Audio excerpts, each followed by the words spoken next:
and now my last few days here, and then I fly home tomorrow. And the time here has been so inspirational because although I'm a professional aquascaper, I still regard myself as a hobbyist, a passionate hobbyist that's just very lucky to be able to make a career out of something I love doing. So thanks to Jorg, if he's around, and Yuri's for inviting me, and to the organisation in general for hosting me. It's a fantastic experience. I know some of you guys are advanced aquascapers already. Many of you are actually, I would say, better than me, but you might be able to learn something today. Some of less experienced, hopefully you might learn a bit more.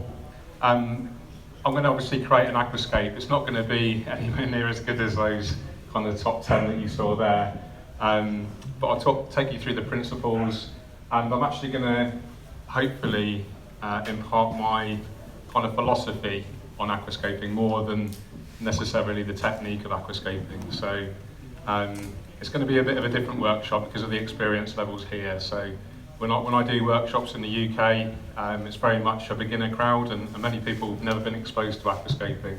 So this is a very different crowd, and I have to kind of bear that in mind. So please feel free to ask me any questions throughout the workshop. Don't save them to the end, although there will be a question and answer session at the end as well. If you're struggling to understand anything I say, then hopefully Yuri's will be on hand to translate. And if you're sitting next to someone that's good at English, hopefully they can help you out as well. So I hope you enjoy. On a side note, we have a microphone. If somebody's having questions, just raise your hand. I will come by with a microphone and then you can answer. Okay? Perfect. So I hope you enjoy it. It's going to last probably 2 or 3 hours. I would maybe ask for some volunteers later on when we come to preparing plants. That will help speed up the process. I'm sure many of you know how to prepare a plant or two. And yeah, it's going to be really good fun. I'm going to try and make it a bit funny, a bit relaxed, and just have a nice few hours of creating aquascaping. So before I go into the actual process itself, a little bit about me as an aquascaper, and this gets the ball rolling on the philosophy of aquascaping. So in 2002, I bought my first aquarium, and that Christmas I was given Nature Aquarium World Book 1 by Takashi Amano. I remember distinctly. I remember where I was. I was sat on my sofa at home. I unwrapped the present and I kind of asked for the book, but I didn't know what the contents was going to be like. And I opened it up and I saw the first aquascape, in Nature Aquarium aquascape, and then something just clicked in my mind. It kind of just blew my mind, literally, and I knew that was the direction I wanted to take my hobby.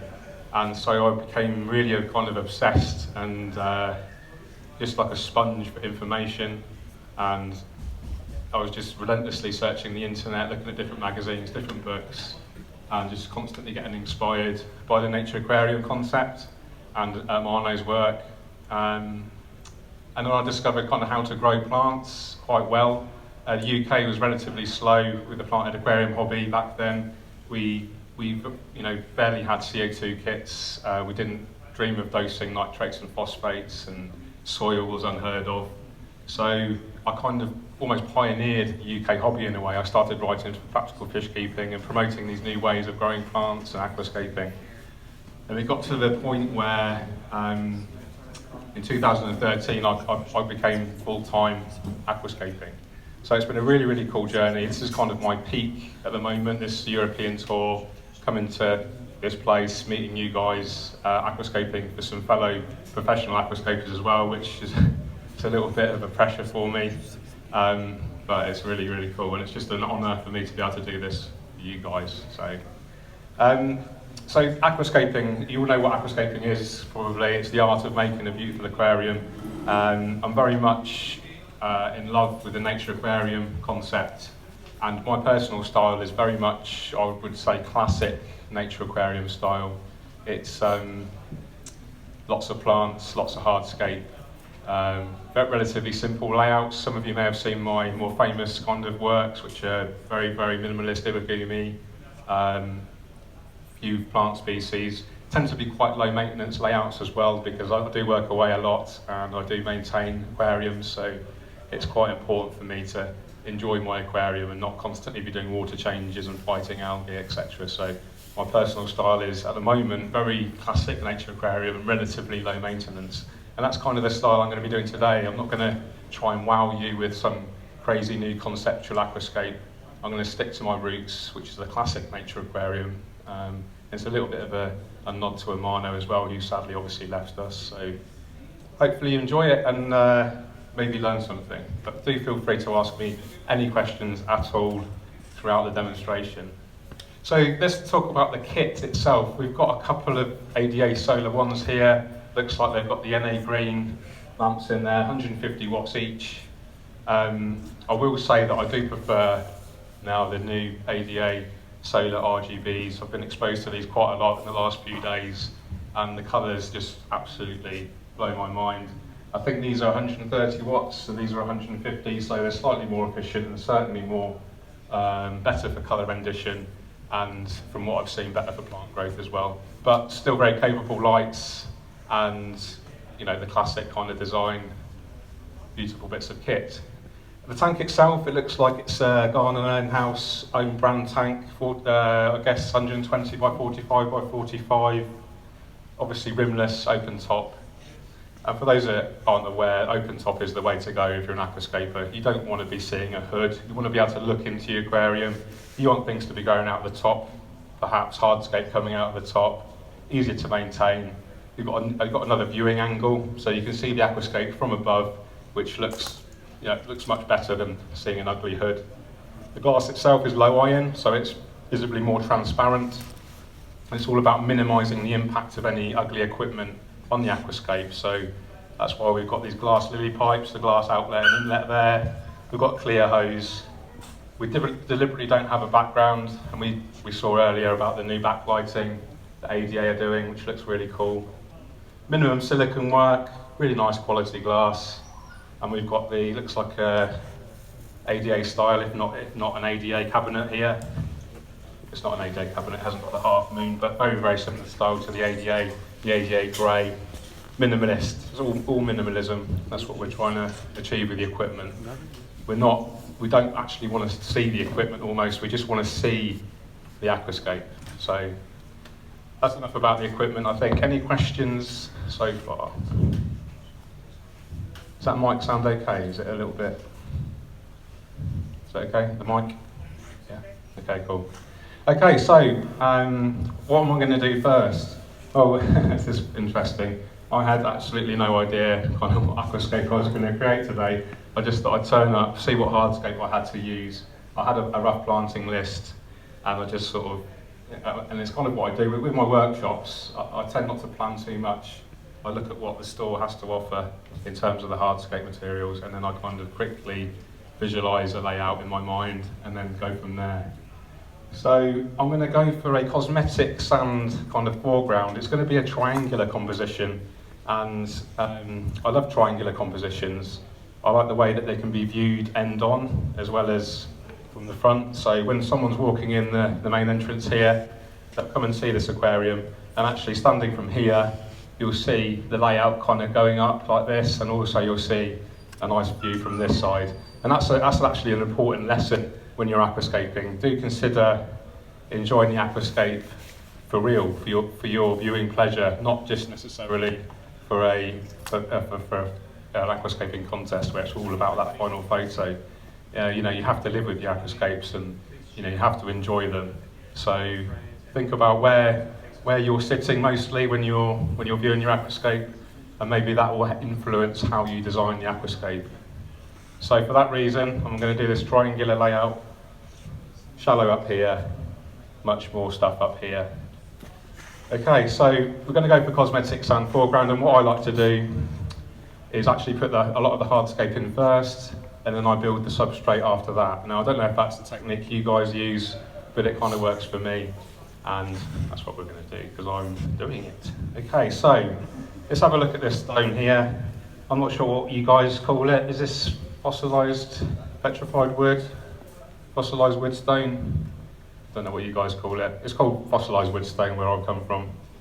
So I always start off with like the most dominant piece. This is the...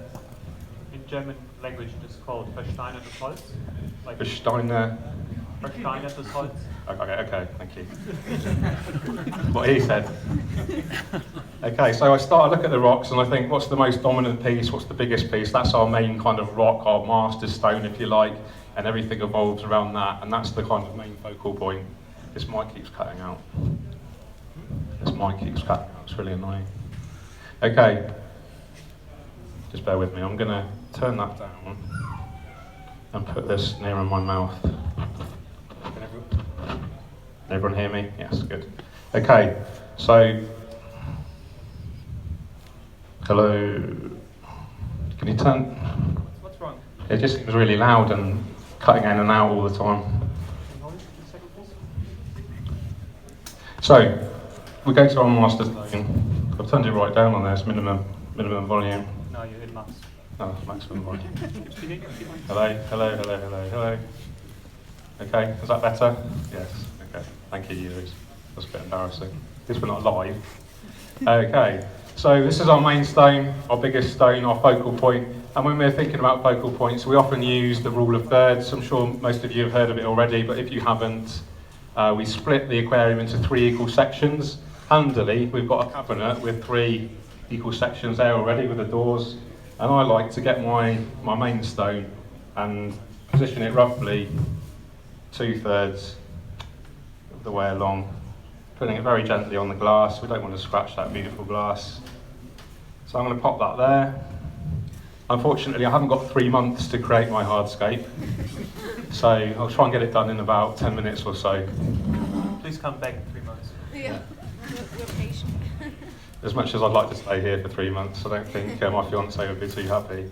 So, going down in size now, and we have a definite strata. Does everyone know what I mean by strata? There's a distinct natural line that runs up and down the stone. And you can either, there's 2 things you can do with strata. You can have it harmonising with each other, so all the strata flows together, or you can have it deliberately creating tension, so the strata is almost at a right angle. So if I wanted to harmonise, I would have the strata from this smaller piece going in the same direction up and down with this piece. If I wanted to create tension, I would tilt that 90 degrees and the strata would be at 90 degrees to each other. So I'm going for harmony today. It'd look a bit odd if I had that upended. And I'm just playing at the moment. I'm not finalised the rock positions at all yet. But I'm just kind of talking you through my thought process with the stone positioning. So they're in place there nicely. Let's work our way down in size again. And this stone it's interesting. Is some sides are quite boring. That's quite flat. It's actually quite a different colour to this. So in nature aquariums, we like to kind of create a similar theme, if you like, with the hardscape. We don't deliberately want to you wouldn't use necessarily 2 different types of stone. So with that in mind, we want to avoid different colours, generally speaking, with the stone. So I'd have that facing away from us. We don't want to see that because it's definitely a different colour to this here. And this is nice. This has got loads of nice textures. And when we're thinking about stones, we think about character. Every stone has its own character, almost its own personality, and they all kind of interact with each other. And it's important that they all kind of fit together in a natural way, but you've got to bear in mind that we talked about it earlier, and I talked about it when I was talking about the finalists, the balance between harmony and tension. So it's almost like an instinct, and like with any art form or anything that you do, the more you do something, the more you practice, the better you get. And I think there's a famous guy, he said that to become an expert in something or a master in something, you have to do it for 10,000 hours. And I'm not sure if I've done that much yet, but it just shows to get really, really good at something, you just keep practicing. And just a little story, my first ever iwagumi rock garden was a Sanzon iwagumi, so 3 stones.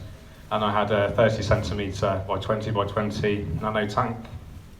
And I just had literally 3 stones, quite nice. And I spent probably a week, literally hours a day, just playing around with these 3 stones till I got the layout that I wanted. if you go on my YouTube channel, you'll see the worst ever video that I ever created. It's 15 seconds long, but it will show you this Iwagumi that I created. It looks okay, the 3 stones look quite good. But it just shows practice, just keep practicing, and it becomes much easier after time. So again, looking at the stone, what's the most interesting side? What kind of harmonises with the other stones? Put that one there. So I've used this stone a few times. I'm not sure if it influences water chemistry. I don't know if any of you guys have used it and know.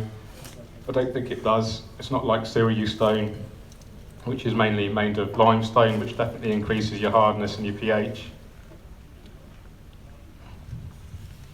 And you can hopefully see what I'm doing already, maybe creating I'm going to create like a border around here and hopefully make it look as natural and interesting as possible.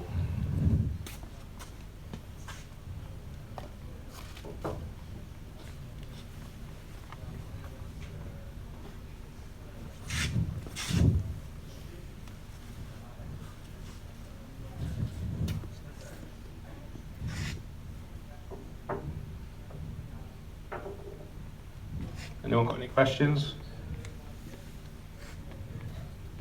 Do you give names to your stones? They do have personalities, but this one's called Robert. Looks definitely like a Bob. It's probably this white bit here that gives it away. No, I don't even name my fish actually. I don't know if any. In aquascaping, we tend to use massive shoals of small fish. It's really hard to name them all. You can try, but Maybe, give naming to fish and to stones is a little bit crazy, but what about giving names to the layouts themselves? A normal aquascaper, we know, like the guys present here, they spend 3 months for the hardscape. They have plenty of time to think of a name for the layout. yeah. And when it's growing 3 more months, give 3 more months to decide on a name for the work. What about you, George? You create them, like on a weekly basis. Do you still create names for the layouts? No. Numbers? That was an easy one to answer. If I'm creating a layout for a contest and I'm emotionally involved with the layout, and I'm looking after that layout day on day, I'm really focusing on making it look as good as I can. You become emotionally involved with it. It becomes part of you. It becomes part of your soul almost. And so yeah, it makes sense to name it. It is a work of art, and so naming it gives it a personality, gives it real meaning. So maybe I'll name this. I'll have a little think during the process. Or maybe we can have the audience. Yeah, And maybe. everyone involved. If you have any ideas for the layout, not yet. I mean, it's not finished, but when we will get there, everybody's welcome to suggest any names. That's what I like to do. Yeah. Ask the people to suggest the names. Sometimes they come up with really crazy ideas. I remember some of Amano's names for his early aquascapes were really crazy, like flying over a river full of butterflies, and just really kind of wacky ones. I don't know if any were lost in translation. But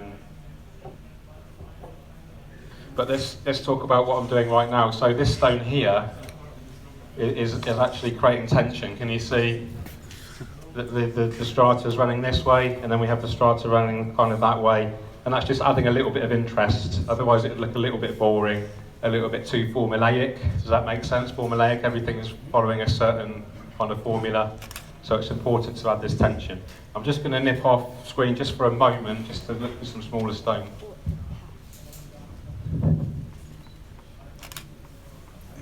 And on a side note, for all the participants who received a top 10 trophy awards on a frame, we have a marker here, and you can ask the judges to give you a signature on the glass cover of the frame. So don't miss the opportunity to get the signatures of the judges, especially the one from George. It's like a small souvenir you can take with you home.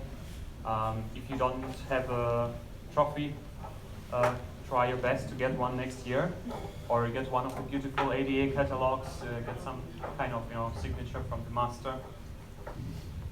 And we had right now a very good name suggestion, George. So, Yeah. so far it's Robert and Friends. Excellent, I love it. Yeah, George, if you don't mind, I will start signing your trophy. Yeah, of course, go for it. If you like my t-shirt, by the way, and I'll tell you a story about my red colander later, they are available. So Yuri's, I don't know if you guys know, Yuri's has a company called Moss Cotton, and he does really cool aquascaping clothing, so a bit of a shameless plug. I think it's really cool. I actually kind of collect aquascaping related t-shirts and shirts. And when I'm working, I always wear something related to aquascaping. I don't wear a uniform anymore. I used to be in the Royal Air Force for 14 years, and I obviously wore a uniform for 14 years. I don't wear a uniform, but I always like to wear something aquascaping related, if I can. Okay, we're nearly there with the rock work. This area here is a little bit empty. We might fill that up a bit later on, but I'm kind of happy with that now. So if I was doing this at home, I would take a lot longer. Obviously, like your man there, 3 months was it, on the tank this size? That's really cool. That is proper patience. And that's what you need in aquascaping. Patience, dedication, and just, kind of relentless, that relentless feeling of just wanting to get it perfect and not being satisfied until you're absolutely 100% content with what you've done. Can you make it look any better? Is there anything at all that you can do to make it look better? If there is, then just do it. And just sit there, spend 10, 15 minutes a day, an hour a day, looking at your hardscape layout. And then just have a little experiment, move a rock, add a rock, take a rock away, or same with the wood, obviously. And then hopefully over time, especially after 3 months, you hopefully create something really quite special. Okay, do we have a jug? Do you have a jug? Like a cup, or yeah, that'll just be easier to, hopefully won't make a mess. So we're using, this is cosmetic gravel, it doesn't contain any nutrients. This is Mekong sand, and I've deliberately chosen this type because the colours, I think, blend in really well with the rocks. So it's really important that all the elements of the aquascape harmonise with each other, especially in terms of the colours. If I put black sand in front of that, I think it would look really odd. Similar with white. White's tricky anyway, because it tends, from a maintenance point of view, white tends to get covered in algae more quickly, shows up any dirt, any grains of soil, etc. So I would personally go for a coloured gravel. Just waiting for a container, I might be able to just gently pour it.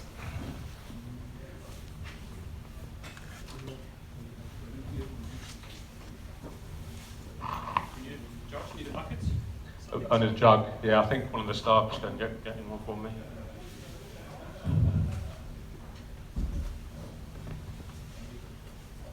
Perfect, there we go. Okay. Thank you. Give us the scent pack. Jan?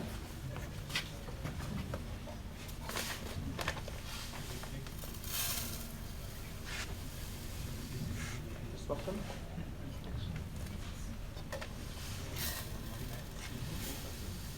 So we just add this, and go for a thin layer at the front. It doesn't serve any purpose for growing the plants, and it looks ugly. It looks ugly if you have too much of a thick layer. And because there's no plants in there, there's no oxygen penetration. There's no roots going in there and keeping it fresh. So it's important that we keep it thin to prevent any what we call anaerobic bacteria, excess aerobic bacteria build up, which is common if you have really thick layers of substrate with no plant growth. Soil's not so bad because it's very porous, but sand, you certainly don't want to have too much sand.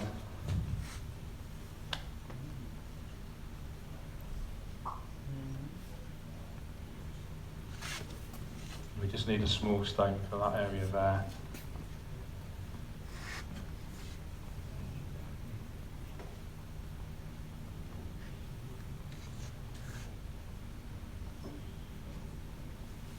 So there's a shop called Panterei yesterday. Have anyone heard of Panterei? Famous German shop near Hanover. And all their tanks had a beautiful substrate in. And I thought it always looks like a mixture of like ADA and like other gravels.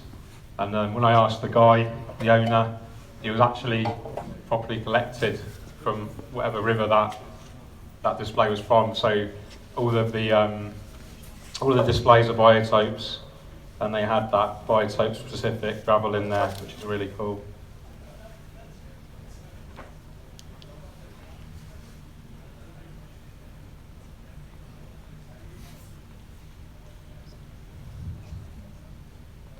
Okay, we have a paintbrush. We've got a flattener here.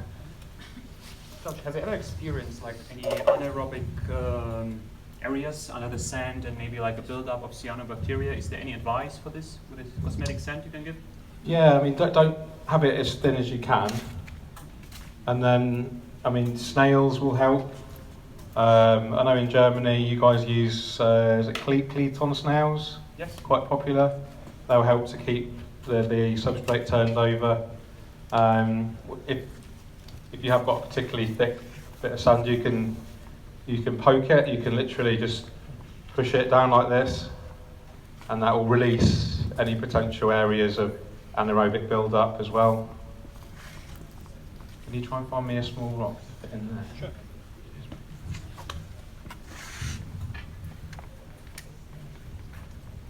Do you want some filter wool or the sand trick? Yes, definitely. So I'm going to show you guys a trick. Some of you may not have heard it yet, so you might learn something today. I only found out about it about 3 months ago, and it's a really, really cool way of stopping your soil from migrating onto your sand. So some of you guys may have done this kind of style before, with the cosmetic sand at the front and the soil behind, and you might have experienced the soil kind of coming forward. Well, there's a little trick, which I'll show you in a minute, of how we can prevent that.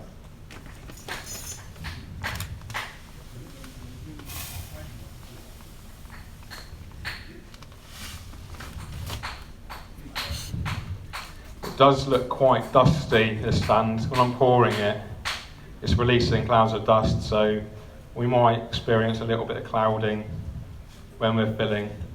So if, in hindsight, we should have maybe washed the sand, and that will help prevent the dust, the clouding of the water. Different brands have different sort of amounts of dust. It's a natural product, so you can't really guarantee one way or the other.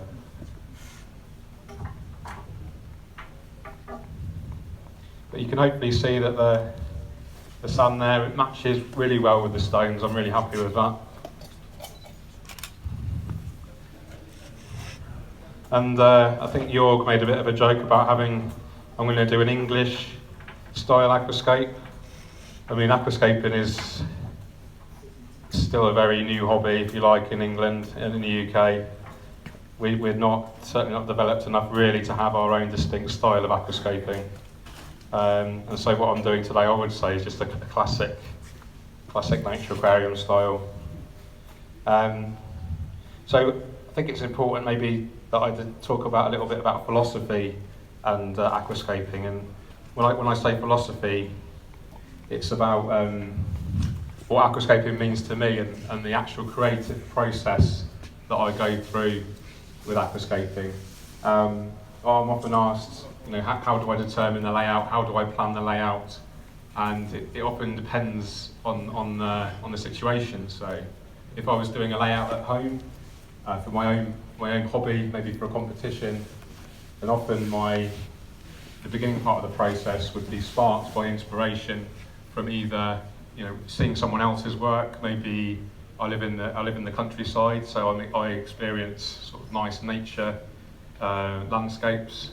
But more often than not, it's massively inspired by Amano's work, because I think that's what immediately sort of transformed my understanding of what aquariums can be. and I don't see aquascapes as I almost don't see aquascapes as aquariums. I see them as it's a living, work of art, and it's just really beautiful because it just speaks to me in a different way than any other type of aquarium.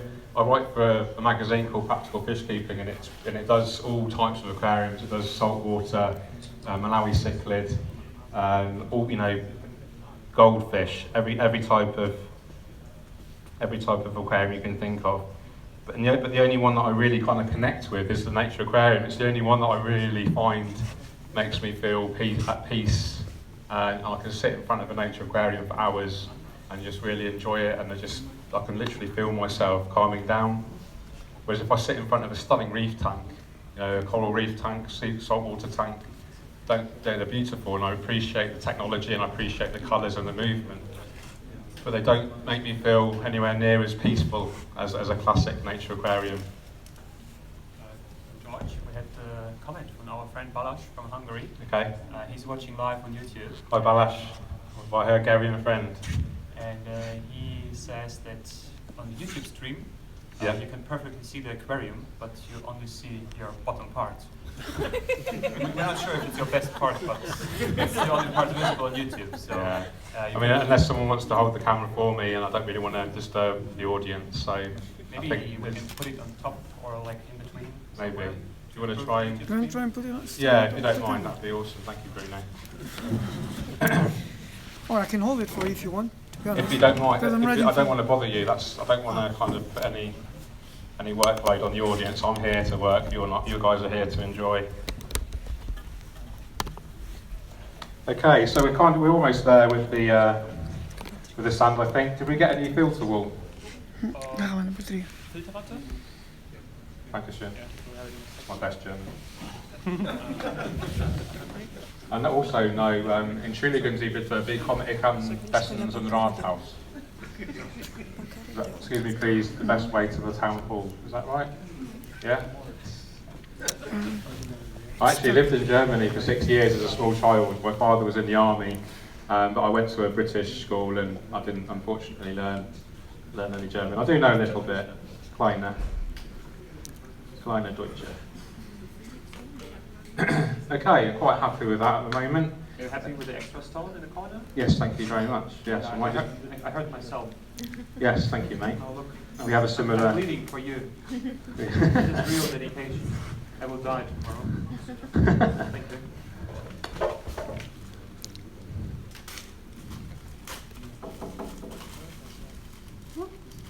Yeah, we have some filter wool here for you, George, which is enough. Depois importa a escova. Yes. Depois, And play Gandalf. quando para. Father Christmas. Santa Claus. Yeah. It is nearly Christmas, I guess. Okay, so this is really handy. We just get little handfuls of it. And what we do, we plug these gaps in the stones, and that will help prevent the soil from creeping forward onto the sand. It's a really good tip. Jeff Senske from Aquarium Design Group, very, very well-known and talented aquascaper from America, taught me this trick, and I believe he was taught the trick by Fukada-san. Most of you may have heard of him. He won the IA PLC 2 years running. So this is a proper kind of pro tip, if you like. Does anyone use this technique already? Anyone else heard of this? Filter wool to plug the stones? You can use filter sponge too. Yeah. Yeah, anything inert, anything that's going to fill the gap is perfect. You should do like a green filter wool or maybe brown so it blends in a bit better.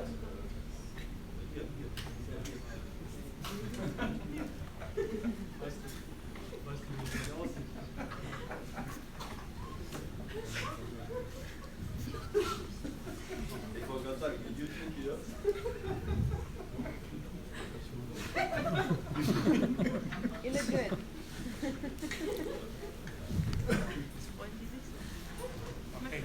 Obviously, somebody tried to be funny and put the filter wool in his nose. So So this finally answers the question. If you have a bleeding nose, you can put a tampon to stop the nose from bleeding.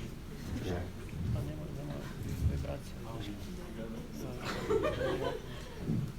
Okay. We can tidy up a little bit later on. Okay, so that's the filter well in place.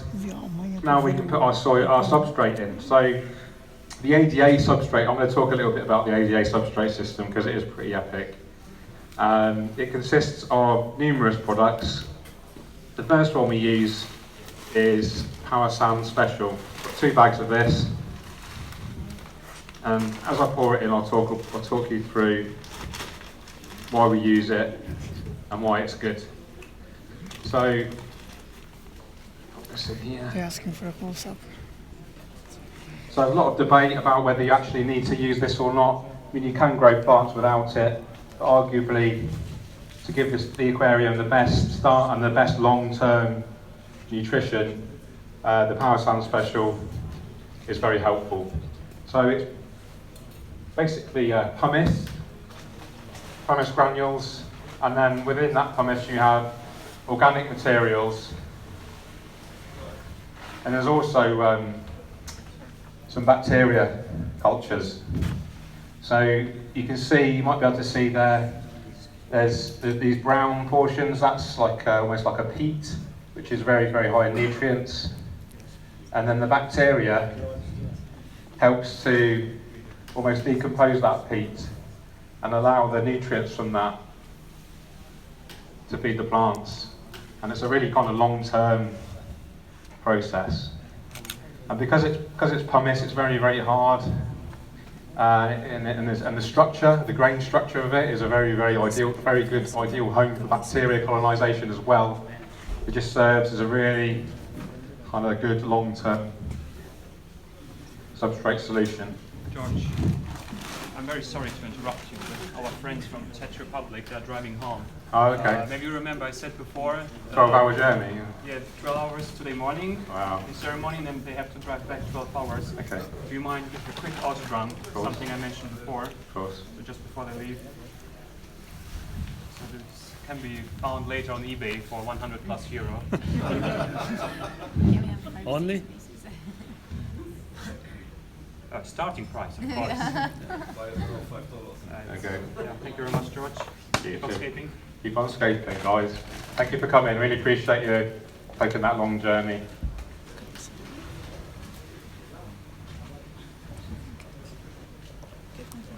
So that's some. So we don't actually need to use the whole 2 bags because obviously the actual surface area is reduced because a lot of it is taken up by the rocks and the sand. So I've used probably 1 1¼ bags there.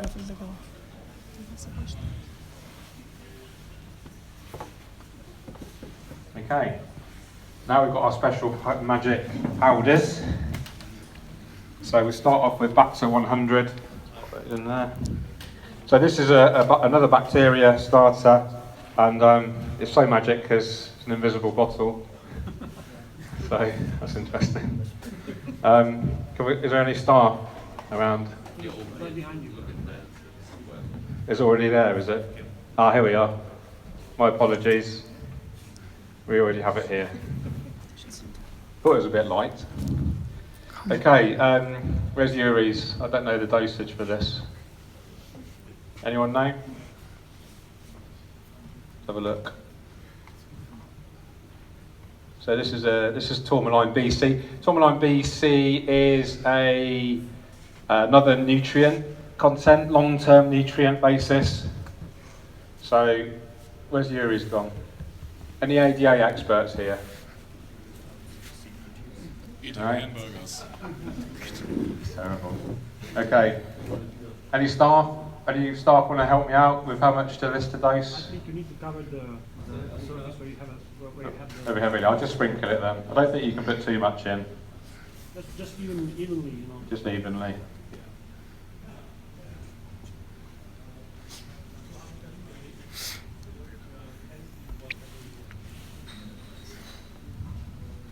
So this is it contains trace elements, which again help to feed those plant roots. And then we have Clear Super. This is carbon, basically, and this helps to reduce any kind of toxic elements. It also binds any nutrients.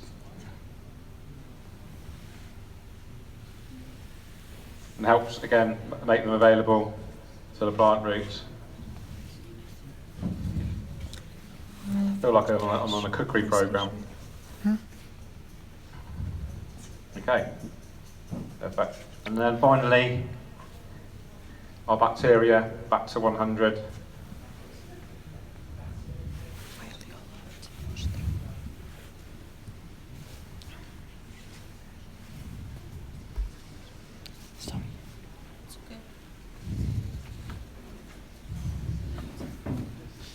Sorry, George, they're asking for close-ups. That's okay.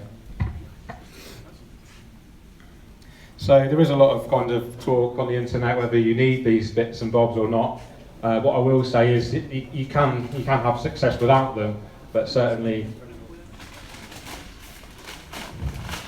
if you want to invest fully into the ADA system, which clearly works, you've seen the aquariums at the Nature Aquarium Gallery, you've seen the aquariums around here, you can't argue with those results.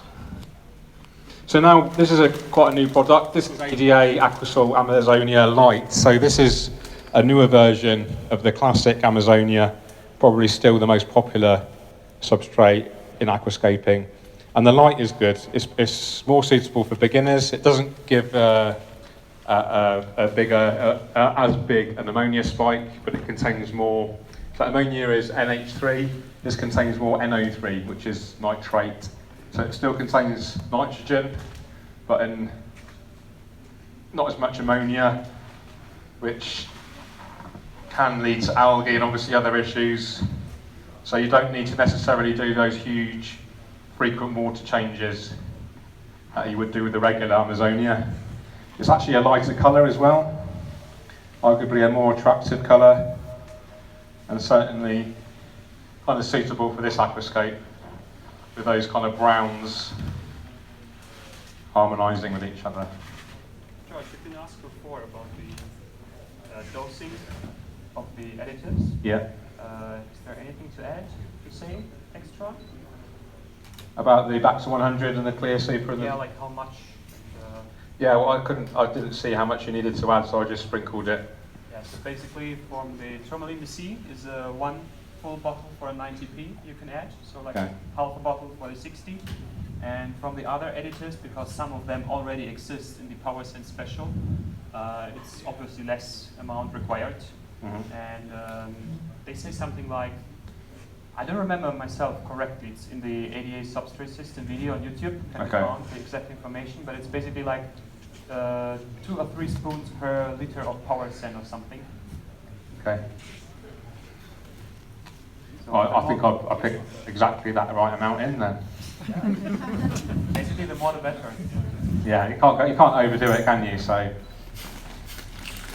okay, we'll put another half a bag in or so, and then we might put a little bit more in later once I've got the wood in there. George, before we put in another bag of Amazonia Light, we can maybe apply a trick we've been talking before. Remember, spraying with nitrogen. Oh, okay. Yeah, this is Wanna adding. put that on there. Yeah, this is basically adding some extra nitrogen into the substrate. This is something ADA is how to say, like sharing as an information on their blog, and like they have this, I don't know how they're called, like aquatic notes or something, where you can find some information. And this is how much is it? A small spray bottle. Oops, a little bit full, so I drop on the soil. I think this is 20 milliliters, no, it's 50 milliliters, and this is proper amount per 1 liter bag of Amazonia. And you can do it like this, just fill up the spray bottle and spray the soil with it. So you can put in some extra nitrogen in the soil, and this will not leach to the water because we will top with powder or normal light substrate, and gives like a little bit of extra for the plants.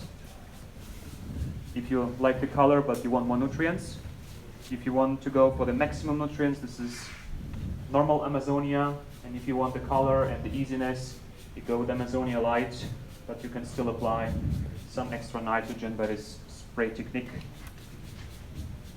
Somebody has to invent automatic spraying bottle. I think my thumb will fall off when I'm glad you're doing that. Yeah. I deserve an award for doing it. To empty the bottle. So what about the plants, George? Can we already prepare maybe something for you? Yeah, it's a great idea. Do we have any plant prep volunteers? Yes? Good lads. That's what we like. You want to come around this way, guys? Little applause, please. This is Stefan and Philip.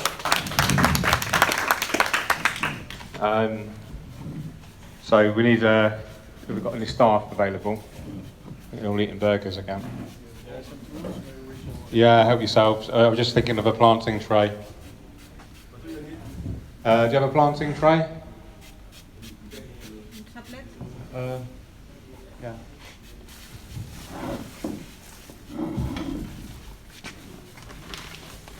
So yours is spraying the nitrogen to give the substrate an extra load of nutrients. It's really going to help kickstart the plant growth. But I guess we don't want to put that right on the top, do we? Because it's just going to leach into the water. Is that right? Yeah, you do it like in the middle, so you top it with some powder or some more nitrogen. Mm-hmm.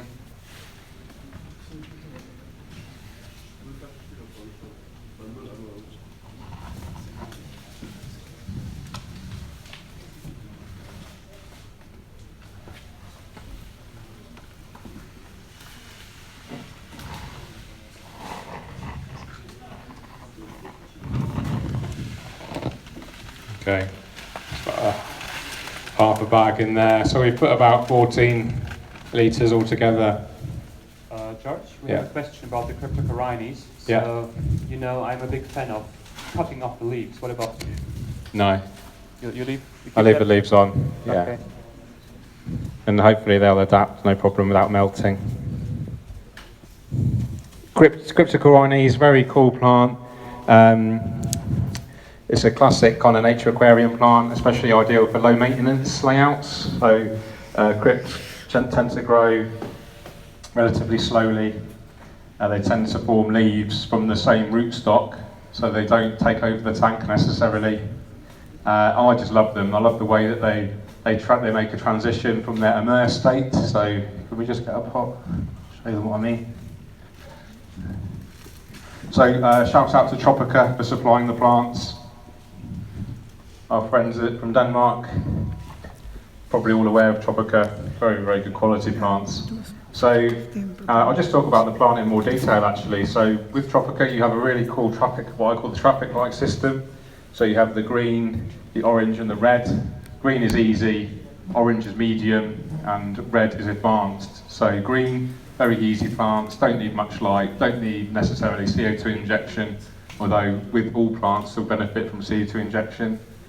But suitable for beginners, it is easy. So we take that out, you can look at the label, loads of cool information on there, how big it grows, how fast it grows, and the light level that's needed, and also where it comes from in nature. So this is from Sri Lanka. Okay, so this is Cryptocoryne undulata broadleaves, and in the nurseries, in the greenhouses, in Tropica, these are all grown hydroponically. So that means the pot itself is submersed in nutrient-rich water, which is circulating all the time. And you have the mineral wool, or the rock wool, which soaks in the nutrient-rich water, and that feeds the plants. The plant leaves themselves, they grow out of the water, and that's how the plant prefers to grow. It has more access to CO2, carbon dioxide in the air, and it has more access to light. It also means the plant is more physically robust. So the leaves have to withstand their own weight in the air, so they grow more robust, like I say, more strong. And this makes them ideal for transportation, so they're not going to melt as easily like submersed plants might do. And it also makes them more adaptable. So this can grow just as well in soft water as it could do in hard water. But if I had a friend that had a soft water aquarium and he had crypts that were growing in that soft water aquarium, he took them out of his aquarium and put them in my hard water aquarium, then that crypt is probably going to melt and disintegrate. So crypt melt is an interesting topic. Quite a lot of the time when you plant your crypt, you'll see some of the leaves or even sometimes the entire plant might kind of disintegrate. It's called crypt melt. Uris actually cuts the leaves off to kind of stop that from happening, and then you'll get new growth. But what I like to do is just give the plant a chance. Sometimes and quite often the plant will actually gradually adapt without melting if you've got good conditions. And really interestingly with crypts, it will actually physically change its appearance quite dramatically. Change in colour, change the leaf texture will change, the size will change, and depending on your growth conditions, depending on how it changes, and it's almost unpredictable, and I quite like that in aquarium plants. It gives you almost like a bit of a surprise. So that's one of the reasons I love crypts. So to prepare our pot, really easy. We've taken the label out already. Just grab our pot there, gently pull out. Sometimes the roots will be totally entangled around the pot. What you can do in that case is cut the pot away from the rock wool, and then just gently remove the pot like so. And then they're always kind of in two halves, the rock wool, so we can peel that away like so. Get rid of the rock wool there. And then what you can do, you can either cut the roots back, or what I do is just tear them like so. What that does, it helps stimulate new root growth, and it also makes the planting process much easier. And then we can separate that pot into several portions. And depending on your budget, you can separate it into as many portions as you can, and then you can get better coverage. You can cover quite a lot of area with just a few pots. So, just give you that, guys, thank you. So that's how to prepare a potted crypt. Very, very simple. Okay, so we've got our soil in now.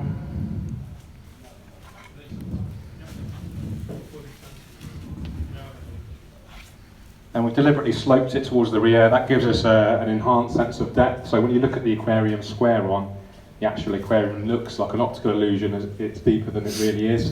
And in aquascaping, a lot of aquascaping technique is all about creating this extra sense of depth. And you'll notice from the winners earlier that we saw, the best aquascapes, the best aquascapers in the world have mastered the art of creating depth in their aquascape.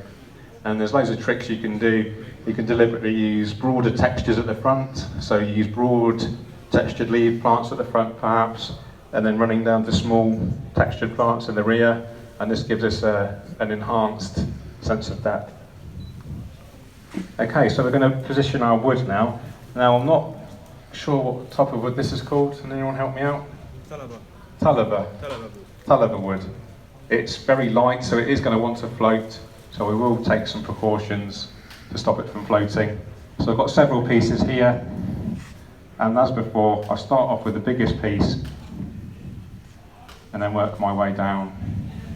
So bearing in mind we're going for a triangular composition, and I'm going for some sort of kind of flow, the natural flow in the aquascape, which is going to naturally kind of flow this way, because it's obviously emptier this side and fuller this side. So we start off onto our right hand side with a big bold texture like this. In the meanwhile, a quick announcement: the food truck with the really, really good burgers and all kind of craft beer and soft drinks, what they have, they will leave in a half an hour. So if anybody needs something to drink or wants one more of the burgers, make use of the opportunity within half an hour, because then the truck will be gone. Commercial break over. They are good burgers though. Yeah, this is a live event for the people who are watching now live on Facebook or YouTube. So we have a food truck here supplying us with some delicious snackies, and so just wanted to make sure nobody's missing out the opportunity. Okay, so before I settle with the wood, I'm just looking at it now, analysing it. Does it look balanced? Does it look natural? How does the harmony blend in with the tension? So that looks a bit odd. So I'm going to turn that this way.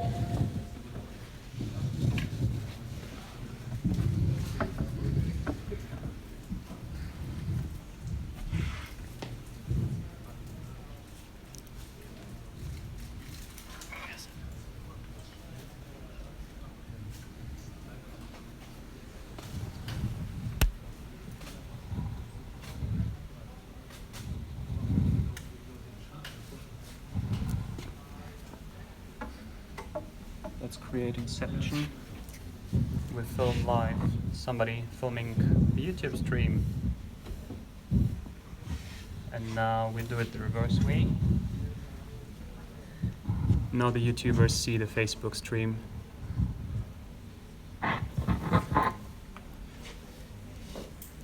George, is all good with your microphone? You still have some issues? Yeah, I think it's okay. Yeah? Do you?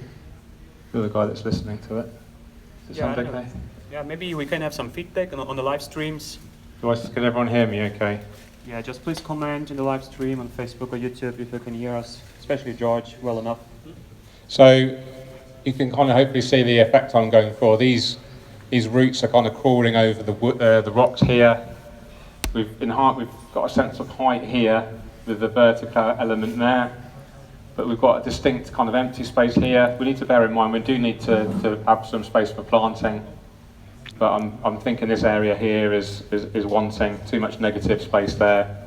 So let's try and fill that with this piece of wood. Okay, just some feedback. YouTube guys say you sound is fine. That's Yeah. good, thank you. Yeah, Balázs commented. Thank you, Balázs, on Facebook that both streams are fine. Probably he's watching both parallel. Probably, and he Yeah. is like the ultimate guy to be watching hi Balázs. For those that don't know Balázs Farkas, he's actually got a background in film directing, so he's like probably the best critic that you could get. Okay, quite happy with that. Looks quite natural. Be too loud. Okay. And then finally, let's put this piece in.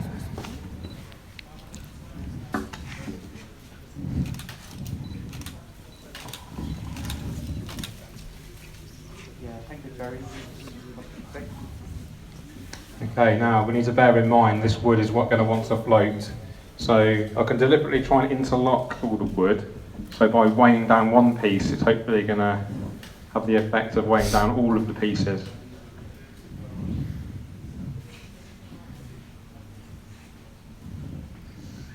When you're choosing wood, it's really important that the wood looks natural. So the time when you buy wood, it's literally sawn off, man-made.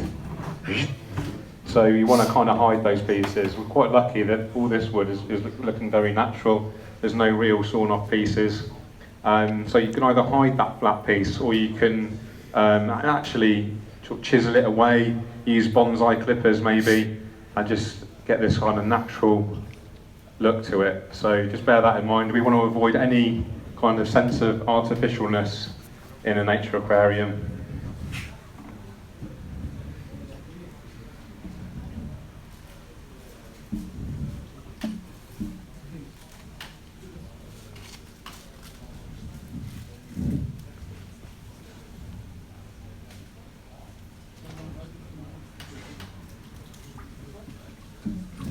So I understand Dave Chow did this workshop last year, which filled me with loads of confidence, because Dave is just another level of aquascaper.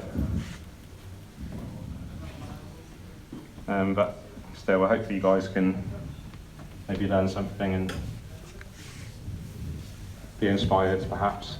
What I will say, guys, is if you are experienced aquascapers, then I'd like to encourage you all to promote the hobby, to share it. The Nature Aquarium hobby is a beautiful thing. I think the more people that engage with it, the better. There's so many people out there that live in a very sort of, what do I say? Modern society is very fast living, and you're completely overwhelmed by technology. Some people don't even have a garden. So a lot of people live in an apartment, maybe. Some of you guys might do. You don't have an apartment, perhaps.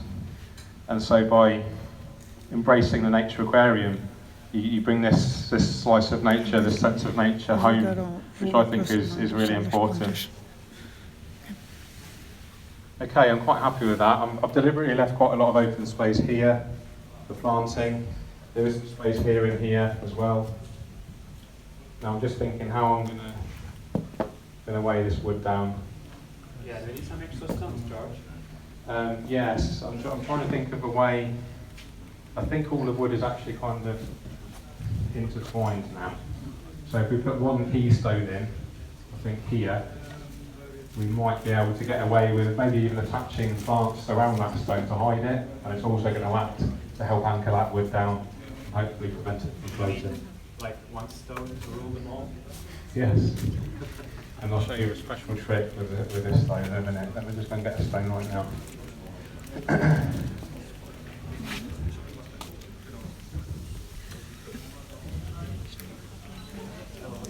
Over there. Plant preparation. This is the winner of the nano category. Philip Schwarz from Austria, Stefan Graf from Austria as well.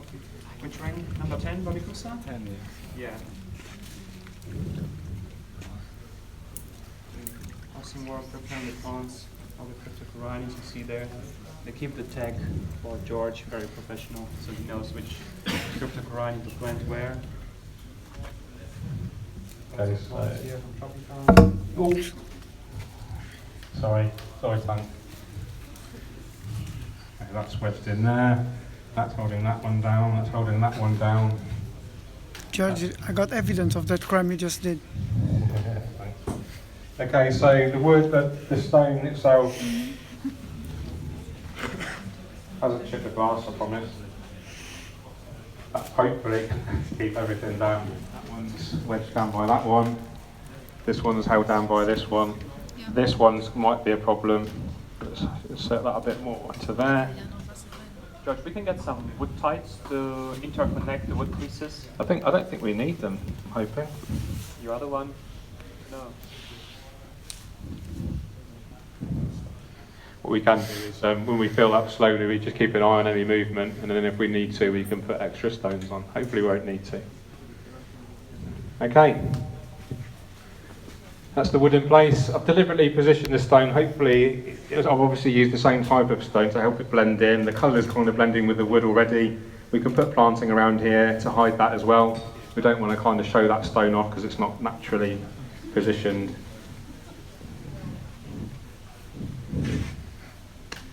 Okay, great. So the guys are very helpful at preparing the plants for me. Thank you guys, really appreciate it. We have a sprayer. Thank you.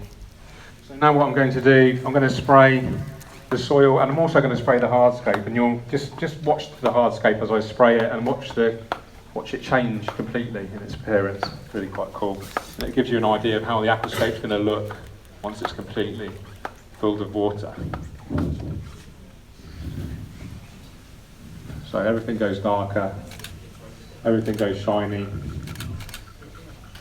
That's really cool.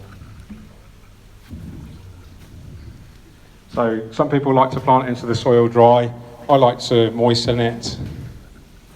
But you certainly don't want to be filling the aquarium with water and then planting. It just creates a real mess.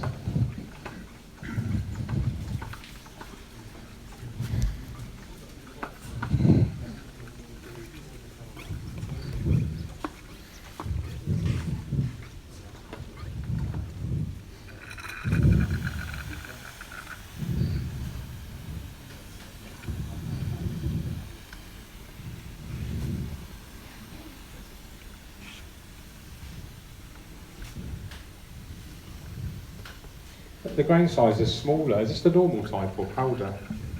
Seems slightly smaller than the original Amazonia.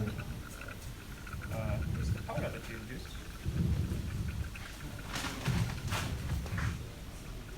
Okay, that'll be why then. Yeah. So the powder's really great, especially for small plants with delicate root structures, in particular like tissue culture plants. Do we have any tissue culture plants today, or are they all pots? Mostly pots, okay.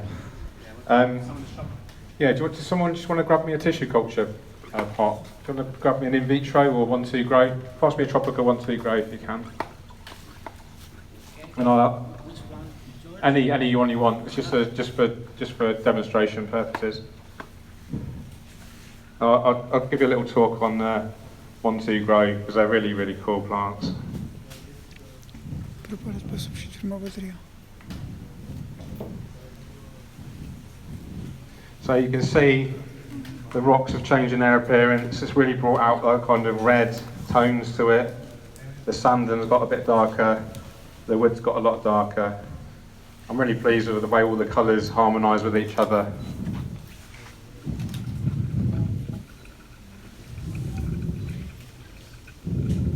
What are you going to do with the rock mold?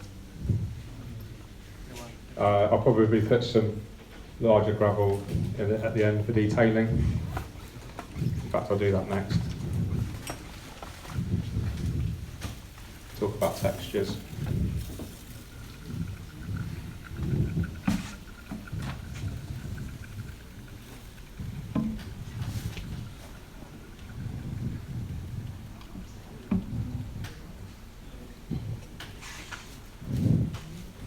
We have a small towel I could just wipe. Oh, can you just pass me a bit of the towel? Thank you. Cheers. So I'm just going to wipe the front panes so you can see the aquascape better. Thanks, mate.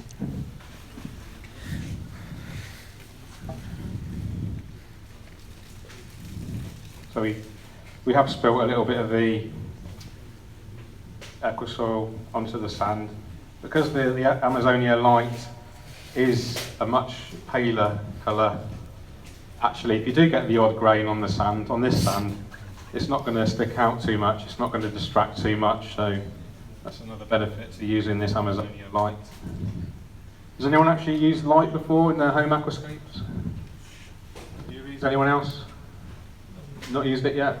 Okay, I'll be interested to hear any stories on it. Maybe I can report a little bit. Yeah, sure. Probably been the first one to use it. Did a demo for ADA YouTube video on it. So basically from my experience, the plant growth is a little bit slower, more compact and more intense. So you get more colors, more dense plant growth. So if we're talking about stems, Okay.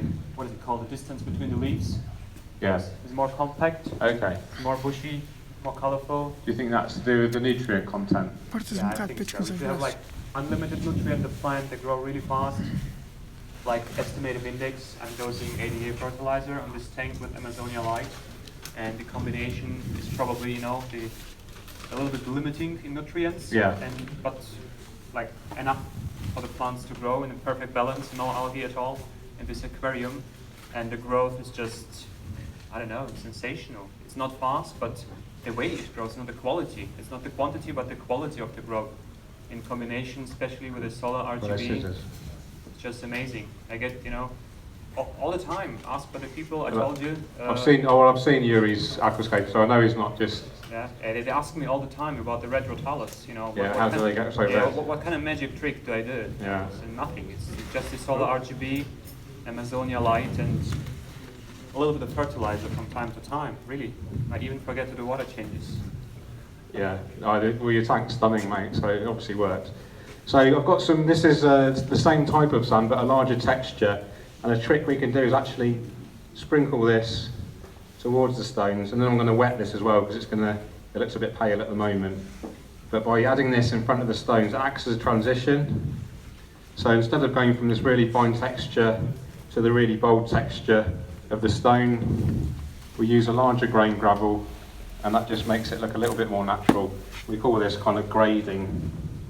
Really good trick to use. My good friend from Poland, Adam Pascala, uses it a lot. Shout out to Adam if he's watching.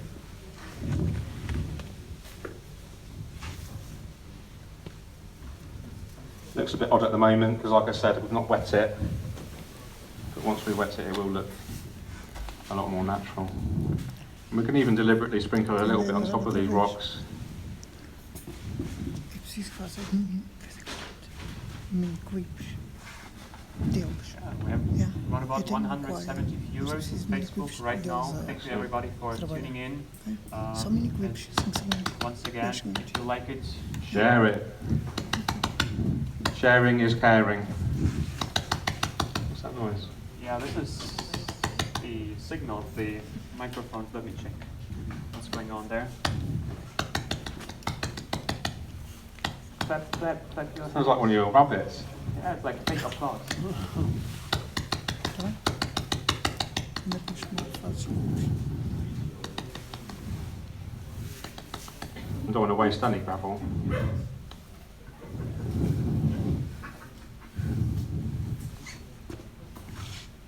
So if I see any areas where the filter wall is, I can cover that up with this brought this larger grain gravel as well.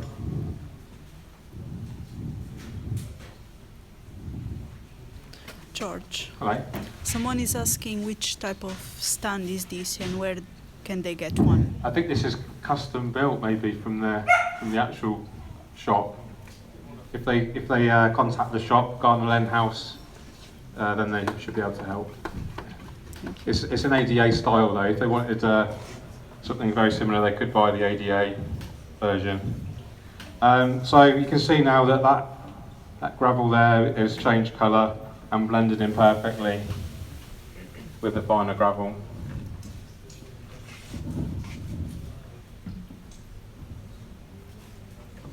Oop.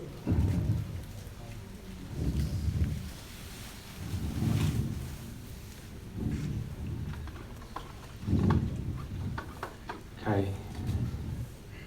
What plants have we got, guys? We've got Rotala there, Rotala green. Yeah. Perfect. Let's start off with that then. George, you asked for this one? Oh yes, sorry. Let's have a little chat about tissue culture plants. So I'm actually going to sit down for this. Bruno.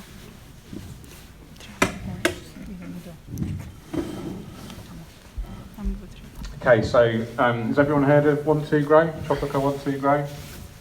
Really, really cool tissue culture plants. So tissue culture means that the plants themselves are grown from almost single cells, and they're grown in laboratory conditions. And what that means is they're going to be guaranteed to be free from any algae, any disease, any pests, any snails, and really importantly, they're not treated with pesticides. So a lot of plants are imported from the Far East, and a lot of local laws dictate that these plants need to be sprayed with a pesticide to hopefully stop any nasties coming over.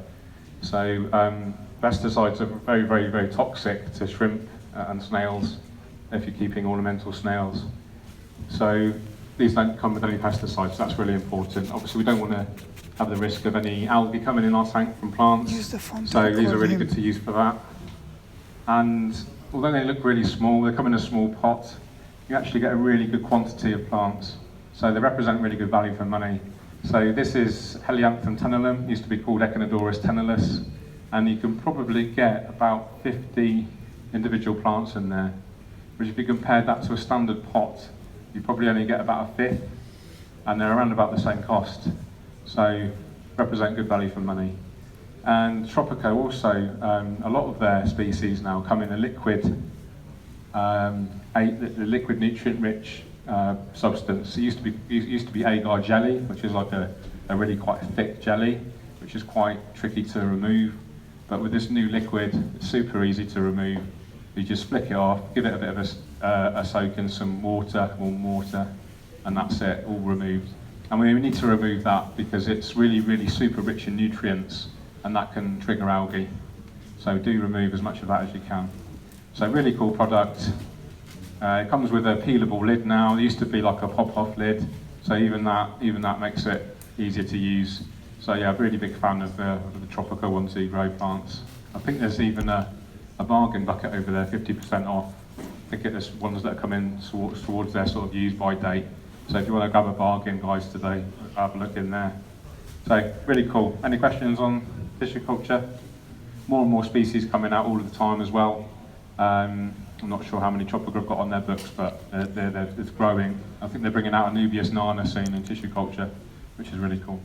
George, someone asked on how to grow Monte Carlo on rocks and wood. So again? Somebody asked about how to grow Monte Carlo on rocks and wood. Okay. And if you have any advice on any other type of plants that can be used the same way? Yeah, I mean, actually you can graft. What I mean by graft is attach most aquatic plants to wood or rocks, because if you think about how plants grow in the nurseries, they're growing in a pot, which is, if you're feeding it with enough nutrients, that plant can grow anywhere. It doesn't have to be in a substrate.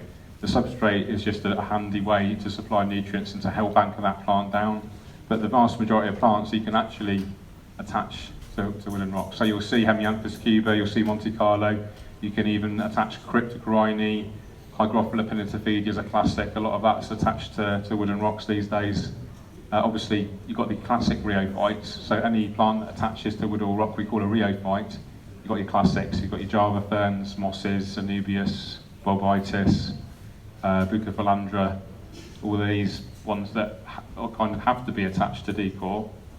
So the rhizome, the bit where the leaves are growing from, that has to be exposed to circulating water, so it needs to be attached to decor.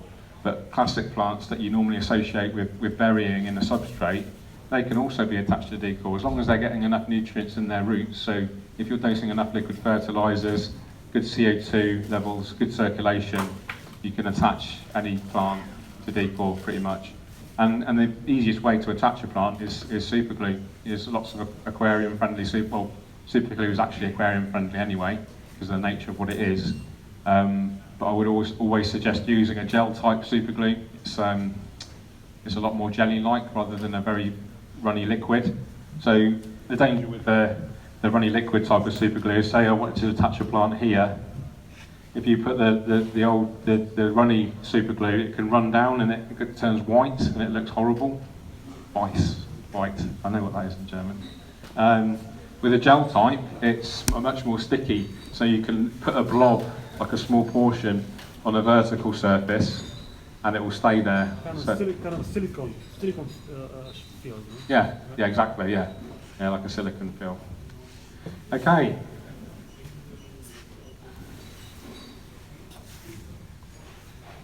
I'm a bit worried about the wood floating, but we'll see. Okay, guys, I'm ready to start planting now. The guys have done an epic job. Thank you very much. Get some of our ADA pin sets spoiled today with all these beautiful ADA products.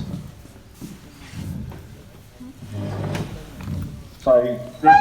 Oh. Sorry about that, guys. I better not get too near that. I'm going to move this over here. Scared the hell out of me. Yeah, just.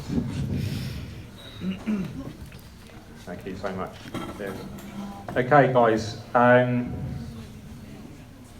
Rotala green. This is classed as a medium plant, but I would actually argue with that and say it's easy. So Rotala green, beautiful stem plant, really fast growing.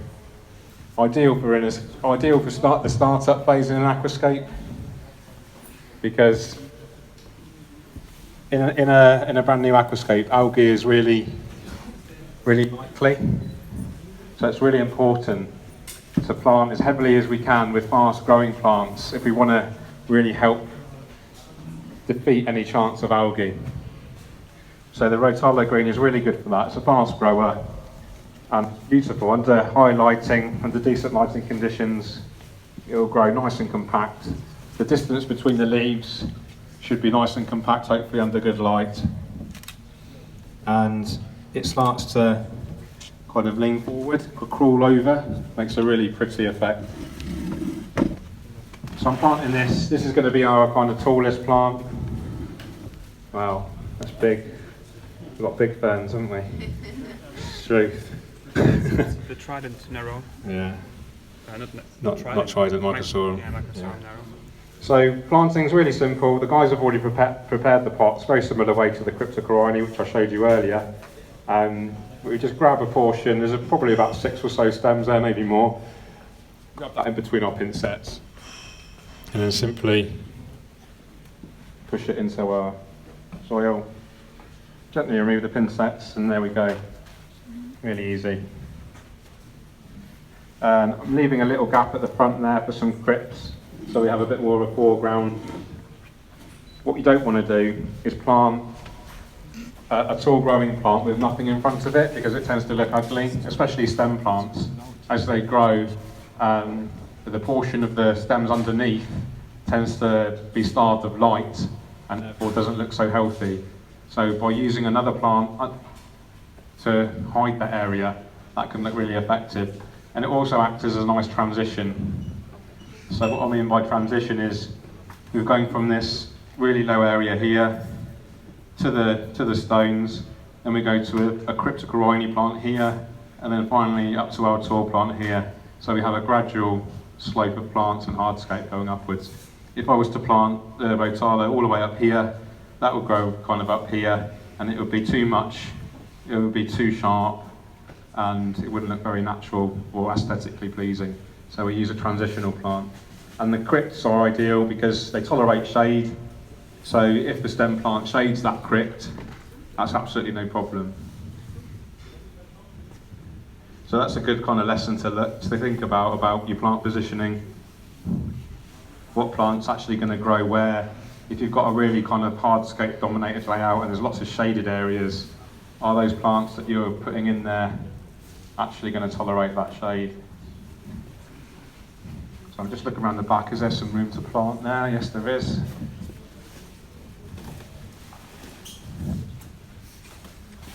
So we've got two Solar One, ADA Solar One lights here, so quite strong lighting.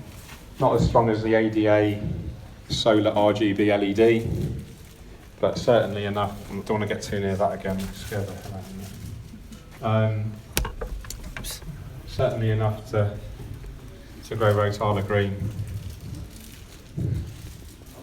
And Rotala, it is a fast grower. It helps to use up loads of nutrients, which otherwise might trigger algae. So algae is a really, really common problem with planted aquariums because we're dealing with typically quite high levels of lighting, maybe high levels of nutrients.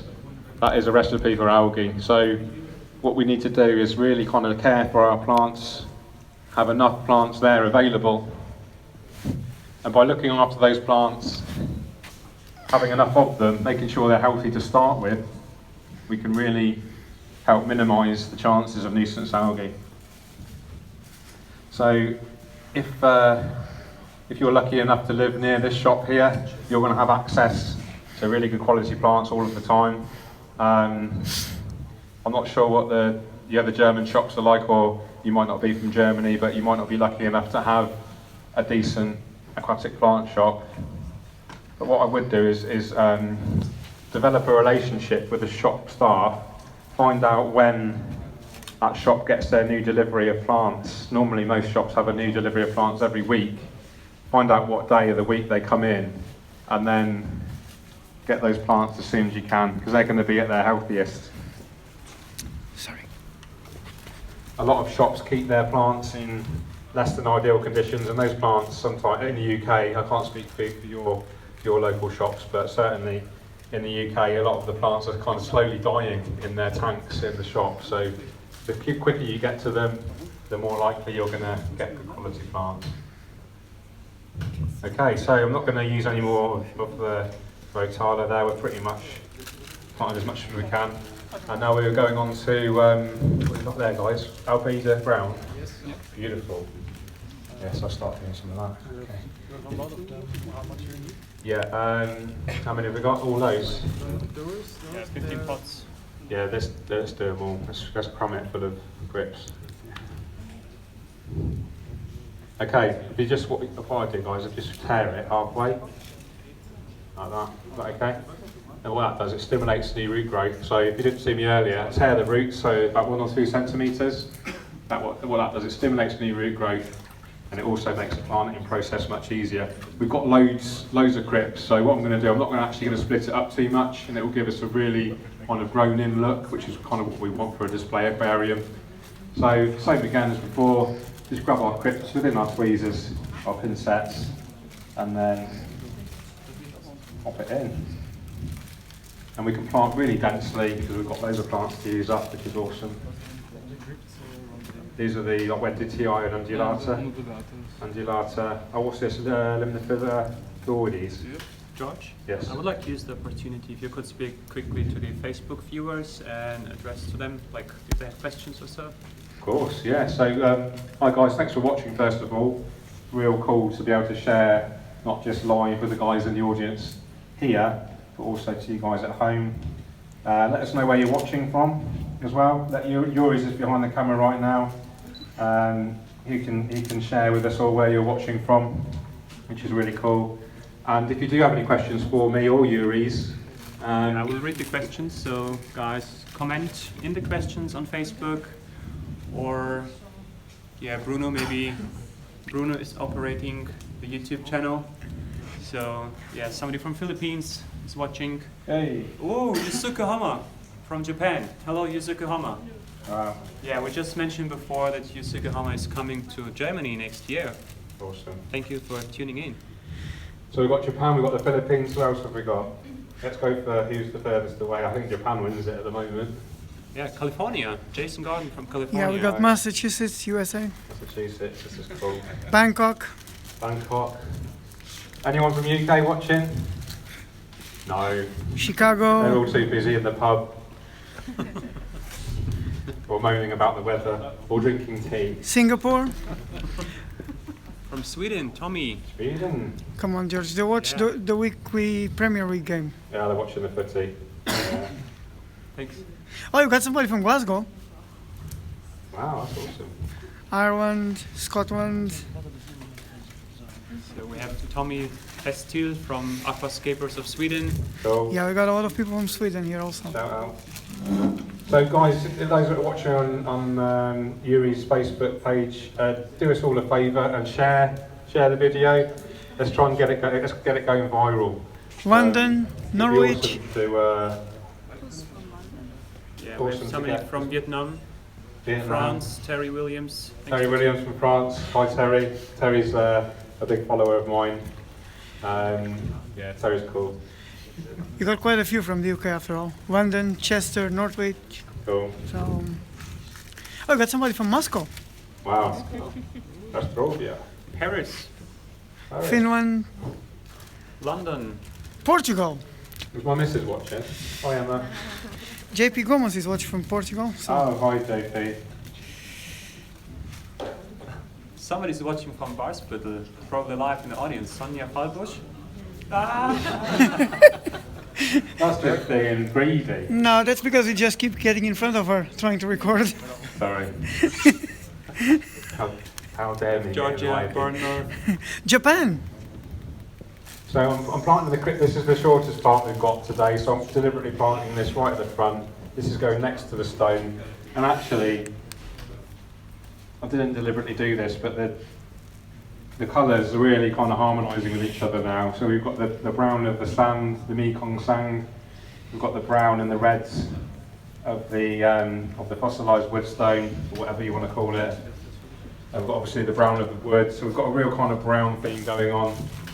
I am keen to get a little bit of colour in here, apart from brown. Obviously we've got the greens, which will be, we've got the rotata green, we've got some more other crypts which are very green. But then we're going to plant some Limnophila hyperoides. This is, it's been in the hobby probably about 5 or so years, but it's one of those cool plants that actually don't need really strong lights and go a nice red colour. It's also a fast grower, so ideal for a new tank. And it's just really a really nice, attractive, easy plant. Very similar to Limnophila aromatica, but a lot easier. GP is watching on 2 devices. That's cool. Ultimate multitasking. Can I just give a bit of a plug to my YouTube channel as well? If you weren't aware, I have a YouTube channel. I'm becoming a bit more prolific in my content uploading. I've been on a European tour, so I've uploaded videos from Green Aqua and also quite a few from Germany already.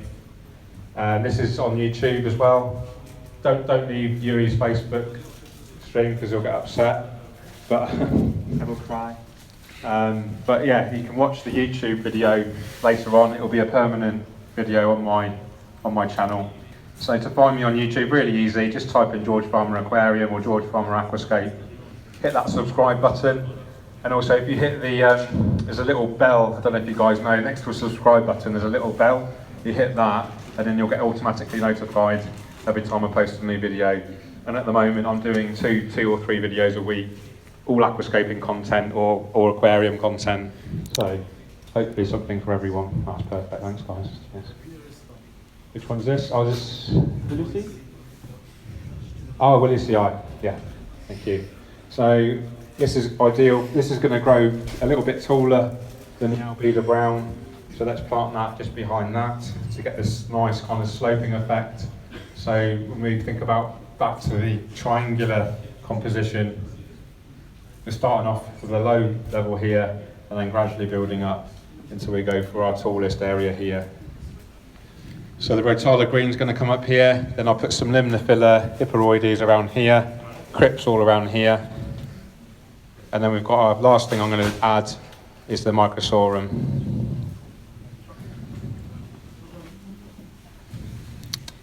Yeah, somebody just commented. He's looking at. Somebody's commenting on Facebook. Is looking at me on YouTube. This is so much inception right now. That's cool. The whole world's going to end in a minute. Yeah, like trim as well. Going to break the internet. How many viewers have we got on your Facebook? 144 right now. Cool. Give us a share, guys, and then Yuri's will give you a special mention if you share it. Maybe. Can you tell who shared it? Yeah, guys, please share, please stream on Facebook, comment below if you have shared, and we will give you a shout out for sharing.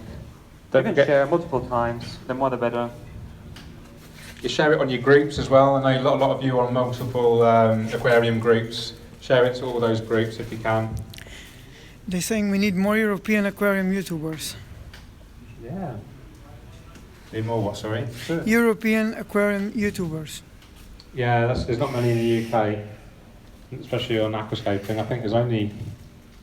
Who else is there, Bruno, that does a UK aquascaping YouTube? Not very many, Not very many, is there? apart from me. Yeah, you. So we've got, is this Wenditi? Wenditi green? Yes. This one? Yeah. Cool. Yeah, Wenditi green, thank you. So I'm going to plant this down here. When crypts, most crypts will grow very happily in low light, so even though it's shaded by that wood, that's no problem. Someone was asking if Green Machine is in the UK. It is in the UK, so. It's in Wales, Yeah. yeah. So, really handy to have my planting team down We're there. getting a couple of shares, would like to mention them. Cool. Jason Gordon shared on high-tech planted tanks and Cool. SFBAAPS, whatever it is. Oh, that's the South San Francisco Okay. aquarium group. Yeah, Patrick Sarmiento shared on planted tank to this of the Philippines group. Cool, thank you guys. Yeah, Andre Nowak is watching. Yes. Or at least he tuned in quickly. He's present here. Brian James shared on his MySpace. MySpace, is that still alive? Yeah, Brian. What's wrong with you? Wow. MySpace. That's awesome. George, just a question here about the YouTube. Is there any chance we can put this so I can see what they're asking? Because it pops up and disappears straight away, so it's kind of...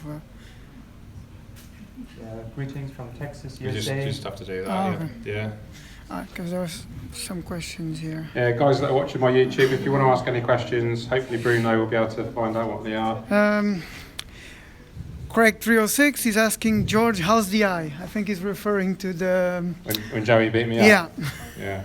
It's fine, thanks. Got a scar, so I look really hard. Crystal? Yeah, a little bit. It's okay. This gives me more character. G Bear is asking George, come to my house and escape my tank. Yeah. Anbui shared on his two most active aquascaping groups. Which are those, Anbui? Norty is asking George, what's your favorite plant? At the moment, I'm a real big fan of Trident Fern. I love the fine texture of that microsorum in particular. It's unfortunate that we didn't have any available today. But I've done quite a few scapes with it now, and I really like it. I also love Ricardia. I love the fine texture of it. It's relatively easy as well. Okay, we got a Lord Vader asking, hey George, are there any YouTube channels that you like to watch related to aquariums? Yeah, big fan of. I like Joey's channel, King of DIY. Most people have heard of him. I think he's probably the biggest aquarium only channel. There's that Taylor Dean girl. I'm not a big fan of her style particularly. Who else do I like? Who else do I watch? Oh, Dennis Wong. Yeah, Dennis Dennis Wong's very good, and also David O'Brien, ADU Aquascaping. Oh yeah, He's very good. he's very good. Yeah, they're my biggest three. So King of DIY, if you just want general fish related stuff. He does a bit of aquascaping. He's not as good as me though, as everyone knows. George, Andriy Dovaniok is asking how often do the water changes during the first weeks? Yeah, so I follow quite a strict kind of rule for myself, and I apply it to all new aquascapes, and I do a 50% water change every day for the first week, every 2 days for the second week, every 3 days for the third week, and then after 4 weeks I do 150% water change a week. And I apply that rule pretty much to any aquascape, whether it's a nano tank or a huge tank. And I just find it does seem excessive maybe, but I just find that really helps to reduce the risk of algae. Thing is with algae, it's really, really common in a new setup as the tank's going through its kind of maturation stage. As the plants need to settle in, the plants need to, if you're buying plants from their immersed form like we are using today, so the plants have been growing out of the water in the nursery, they need to adapt, and then to adapt they use lots of energy, and that can leave the door open to algae. So we really need to kind of minimise the risk of algae, and one of the best ways to do that is to do plenty of water changing. George, someone is asking if we're gonna put down the names of all the plants in this cave eventually. I'll put the names of the plant species on the YouTube on the comments later on. Yeah. Yeah, no problem. But I'll just reel them off right now. So I'll point to them, and then people can know what they are. So this is Rotala green. This is a Cryptocorini albida brown, and that's running all the way along here and here. Cryptocorini willisii, and then Cryptocorini wendertii green. So 1, 2, 3, 4 species so far. Yeah. Balash is asking, what's your favorite tank at Logamon Garnelenhaus? I really like this one. The green, I think a lot of it's to do with the lighting, you know. I'm not an ADA fanboy by any stretch, but that RGB LED is just intense in every way. Question, what's your favorite type of aquascaping rock? Frodo stone at the moment. Really like Frodo stone. Quite not very common. Quite expensive. Comes from Poland, from our friend Adam.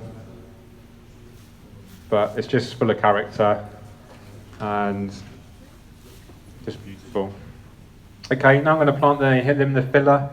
So I'm just looking where it's going to get some light, because it is a medium demand plant in terms of light, and we're going to plant that quite densely, and again that's going to help It's a little bit shaky now on Facebook. minimise the chance of algae. Got a beautiful under red. Yeah, perfect. Okay. I have to. George, question, are crypts okay with Excel? Yeah, as long as you're not overdosing. I mean, I would never see Excel and other liquid carbon products. I tend to steer away from these days. The active ingredient, glutaraldehyde, is very toxic. I mean, it is safe in the dosing levels that we're recommended. But it's not a nice product. I'd rather use CO2 injection or nothing at all. I tend to stay away from liquid carbon products these days. Actually, now they're asking how about Excel with moss? It does get damaged, moss with Excel, I think. It does, but I mean, it depends on the moss. It depends on how much you're dosing. It should be okay if you're dosing normal levels. I think it also depends on how hard your water is. I think the softer your water, the more potential damage things like Excel can do. Anecdotal evidence, anyway. I'm not saying that's scientific data. Okay, another question is, what's your favorite moss? It's not a moss. I love Ricardia, but it's not a moss. It's actually a liverwort, which isn't a moss, but it's very similar in appearance to a moss. But I really like the classics like Christmas moss, weeping moss when it's growing really nicely.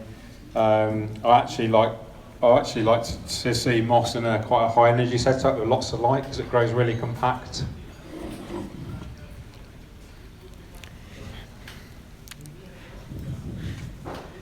Another question is about canister filters for a 200-liter tank. He's asking if he needs two and what specs would you recommend? Canister filter for what size tank? 200 liters. I'd go for either one really large external filter, like how's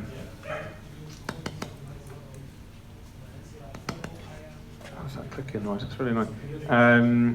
JBL or a big Eheim, or I'll go for two kind of medium-sized filters. I'll probably go for the two medium-sized because you can get better circulation patterns with two filters rather than one. Another question, somebody asking about the lights. They say it looks good on camera, so they ask what temperature. So these are 8,000 Kelvin ADA Solar 1 with the NA green metal halide lamp HQL. Quite old school technology, metal halide. More people are moving towards LED at the moment, but they are nice. They're very good at bringing out the greens. Mr. Romano himself developed the light, and he kind of told the manufacturers what he wanted. He wanted something to really make the greens pop. I think we're almost out of space for the crypt. Sorry, guys. Okay, what else have we got here? So we've got Bulbitis. We've got Bucophilandra. Okay, that's cool. A lot of the narrow ferns, haven't we? Yeah, they're really big, aren't they? I got two questions. One of the questions is, any tips on practicing aquascaping without going bankrupt? Say again, sorry? Any tips on practicing aquascaping without going bankrupt? Oh, okay. That's a really good question. Start off with a small aquarium. That's the simplest way of saving costs. So it costs less to plant it, the equipment costs less, and actually maintenance is easier as well. Water changes don't take long. Oh, cheers, mate. So, yeah, start off small, like a 30 centimetre cube with a very small external filter or even a small internal filter. You don't need to use CO2 injection necessarily. Start off with easy plants, like Bucophilandra, for instance. This does really well in shaded light, so you don't need much light at all. So yeah, just start off small, really. Okay, now I'm touching the Bucophilandra now. Beautiful plant, quite new to the hobby, very, very trendy in the hobby, and quite controversial because it comes from Borneo. It's the only place in the world where it grows. It grows in the Borneo jungles, and unfortunately these jungles are actually at risk from habitat loss. So it comes from the palm oil industry, where they're cutting down a load of the jungles to make room to grow palms for the palm oil industry. And as a consequence of that, a lot of the locals are actually taking a lot of the Bucophilandra away from the wild, harvesting it and selling it for the hobbyists at quite high prices in some places. And so what I'd like to recommend to people is make sure you buy your Bucophilandra from a recognised supplier. So we're using Tropica today, and they grow their own Bucophilandra from tissue culture now. So although these aren't tissue culture, the original plants themselves are from tissue culture. So we know that we're not impacting at all on the environment by using a well-known European nursery like Tropica. So beautiful plant. This is quite new to Tropica. This is called Bucophilandra Red, and it's called red because the leaves will turn a bit of a reddish tinge. And again, that is really cool for this aquascape. It's definitely taken on a very warm kind of colour rendition, a nice kind of real kind of relaxed, warm vibe, which I really like. Very warm tones. And rather than gluing or tying the Bucophalandra on, I'm just finding places where I can just insert it and it will actually grip itself. After a few weeks or months, the rhizome and the leaves will gradually creep over the hardscape and secure itself, no problem. Okay, George, got some questions. You want some questions? Yeah, go for it. Okay, someone is asking, they don't see too many floating plants in your aquascapes. Reason why? I don't like them. That's pretty simple. I find them. I usually run quite a lot of surface movement on my tanks, and the floating plants tend to collect in one area.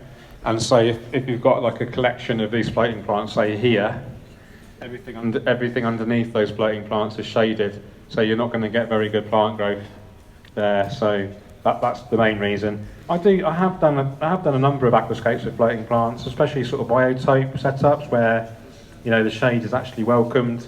And floating plants have a lot of advantages. You know, they grow very fast, they're very near the light, they have access to CO2 in the air, and they're excellent at producing oxygen from their roots and also taking in nutrients from the water column. So they definitely have their use, but because of the style of aquascaping I like, I tend not to use them too much. Now you got a request. Come and visit forests underwater in Lisbon. Yes, I need to go there. Or if you want, you can stay in my house. Thank you very much. Very kind.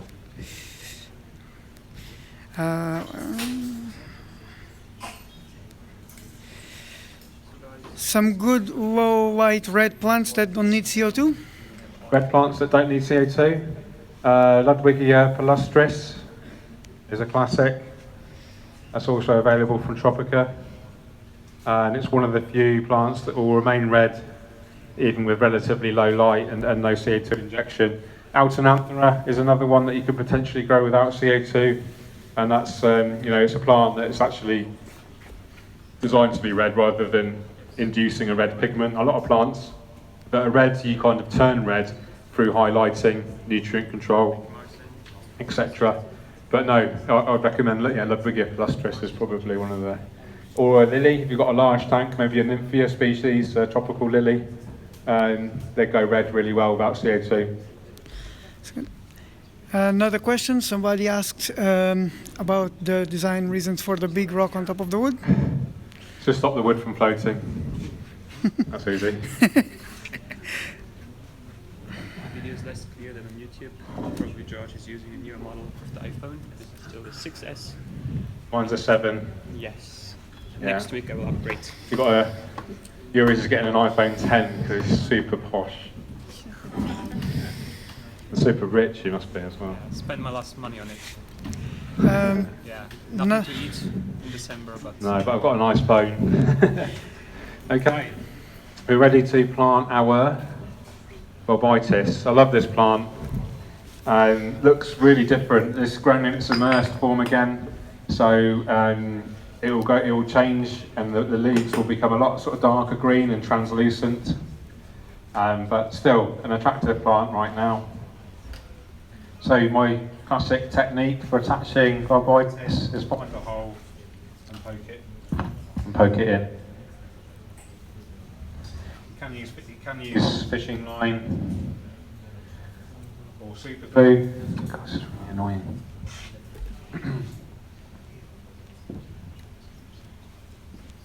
And then what we're going to try and do is hide this ugly stone which isn't designed to be here. Person that invited you to go to Lisbon said cool. Cool. I think we need to get you on a workshop there, actually. Yeah, I'd love to go to Aqua Eden. I run out battery, so I took the iPhone out of the gimbal, holding it in my hands. Do you want to borrow? You can take a lead and plug it into the power pack. I have. Oh. I'm on battery right now, but I cannot charge and use gimbal at the same time. Oh, okay, I see. Yeah, I might try. So guys, apologize on Facebook for shaky image now, but I will try to fit the iPhone in the gimbal. They're asking if you ever visit the green machine in the UK. Yes, I figured you have. did. Yeah, not for a while now. I did a workshop there in 2009. One of my first workshops. Yeah, they're saying the shop's become pretty quiet lately. Yeah. Okay, let's move on to a new topic. Yeah, better. Someone asks, what's the best aquascape for cichlids? Well, it depends on which type of cichlids. You've got Central American, South American, African. So, let's say you're talking African cichlids. I really like to use a really heavy rock layout. Sirius stone. I've done a couple of Malawi cichlid aquascapes with Sirius stone. It's really nice, and they help to boost the pH and the hardness, which the cichlids like as well. So that's an option. South American cichlids will tend to come from like the Amazon, where the water's a lot softer and more acidic. So I would, bear that in mind. And I also like to stick to. Sometimes I do biotope aquascaping. I'll stick to a biotope theme, where I'll use plants from the same, not necessarily a strict biotope habitat, but a theme. So I'll use plants and fish from the same continent. So not specifically from that stream or river, but I'll use all the fish that come from South America and all the plants that come from South America. I did a discus layout last year, and I used just purely South American plants in that. In fact, if you're on my YouTube, my welcome to my YouTube video, it has got that aquascape in the background, so you can look at that if you're interested in discus aquascaping. Okay, is that all the bulbitis, guys? Yeah.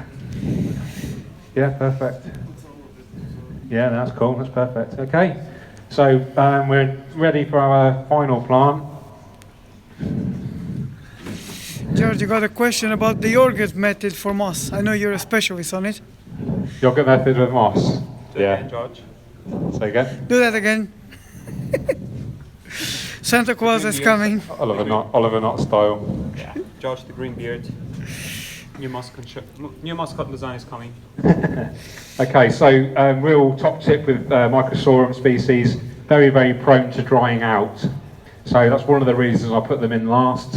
I don't want to be constantly spraying them all the time. So bear that in mind, guys, when you're using Java ferns, Microsorum, do keep them wet. Now, I'm going to cheat a little bit now. So, got a couple of options. This is Tropica Aquadecor. So this is Microsorum narrow, very undemanding plant. It comes under the green range, which are easy. Already attached to your wood. So a couple of options now. We can sneak that wood in the aquascape to hopefully hide it, because it's obviously a little bit different in terms of colour and texture to the wood we're using right now. So I can potentially pop that in there perhaps, and that's hidden nicely, and it's already attached. So that's given it an instant kind of focal point there. It's roughly off by 2/3, which is lovely, using that rule of thirds principle. And again, we've got another piece here. Got a nice empty space here, and we can help to hide that that rock. Balash is asking if Garnelenhaus is still having Dave Chow's EPLC workshop tank from last year. This is it. Unfortunately not. It is this tank. It is this tank, yeah. I don't Rescaped. No. supposed to have been awesome. I mean, it's a bit of a tough act to follow, Dave Chow. He's one of my favourite aquascapers in the world. So it's an honour to actually scape the tank that used to have his aquascape in there. So Rated Amazonia Light from ADA. So the scape's really starting to take shape now. Hopefully you can see. Let's probably do one more fern. I don't think there's much more room for another one. Quite conscious I don't want to block the Linda filler. That needs some light. Just one more? It's good. We have plenty more here. Oh yeah, but How many ordered? 15 pieces? yeah, it's always better to have too much, isn't it? Than not enough. Sure. Better too many plants than too little. Yeah. Absolutely right. Maybe one more. We've got a gap here. Someone's asking on YouTube if there's any specific tank that you used for inspiration for this one in Germany. No. Just no. Nature Aquarium? No, I did do my classic sort of workshop style, which is look at the shop's hardscape selection and then make a decision on that. Although I did have to choose my plants before I came. Dave Chow. Dave, how you doing, mate? Here's your old tank that you scaped, and it's a real honour for me to take over the baton, so to speak. So let's see if we can. We've got a gap here.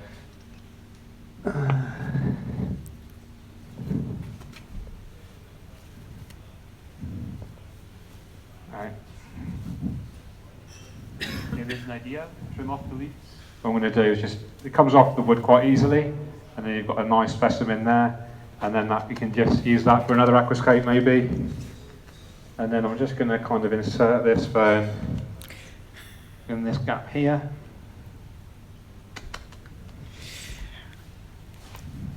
Okay, somebody's making a question for you, George, but I think Yuri should take this one. Experience with Amazonia light.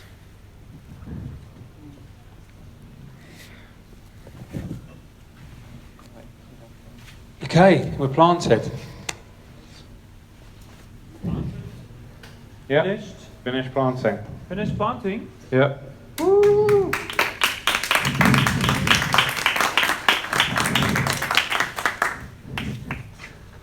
So the ferns aren't as quite as what I was after. Trident fern would have suited this aquascape better with the finer textures, but unfortunately I think they're out of stock, but they weren't available anyway. So we've gone for the next best thing in my opinion, which is the narrow fern.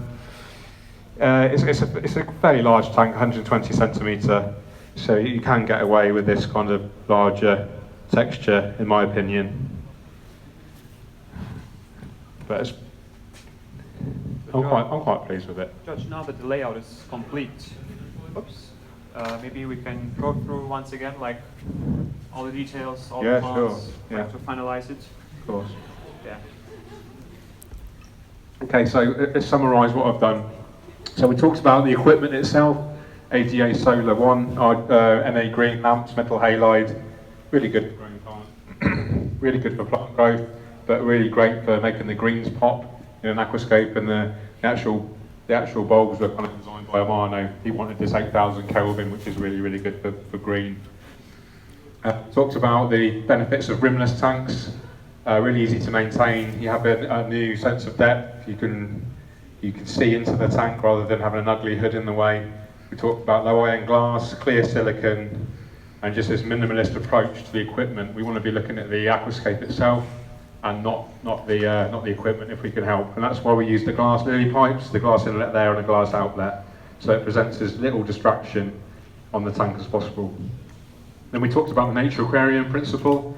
We talked about Takashi Amano, how he influenced my life, and how my whole kind of aquascaping career basically developed from Takashi Amano's work. I certainly wouldn't be here today without him. This shop wouldn't be here today without him. I'm pretty sure none of you guys would be here, you know, if it wasn't for Mr. Amano.